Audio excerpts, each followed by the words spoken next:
राज्य रे कलबल करुछि शीत आसंता 4 दिन पर्यंत शीत एहिपरि भावे जारी रहिबो। सेपटे ओडिशा रे कुहुडी हेबा नै अलर्ट जारी करा जायछि। आसंता 24 घंटा पई घन कुहुडी हेबा नै 4 जिला को सतर्क सूचना जारी करिछि विभाग। आज एही 4 जिला कलाहांडी, कंधमाल, सुंदरगढ़ और नयागढ़ रे घन कुहुडी हेबा नै सतर्क सूचना जारी करा जायछि। एही सब जिल्ला रे 50 मीटर तळको विजिबिलिटी खसिबार संभावना रहिछि। किछि अंचल रे जियो विजिबिलिटी परिस्थिति मध्य सृष्टि होई पारे।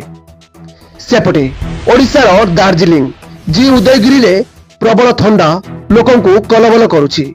एहा छडा गंजाम, पुरी, केन्द्रापड़ा, खोर्धा, कटक, नयागढ़, सुंदरगढ़ और कोरापुट रो किछि अंचल रे हालुकारु मध्यम धरणर कुहुडी देखा जिबा नै अलर्ट जारी करा जायछि।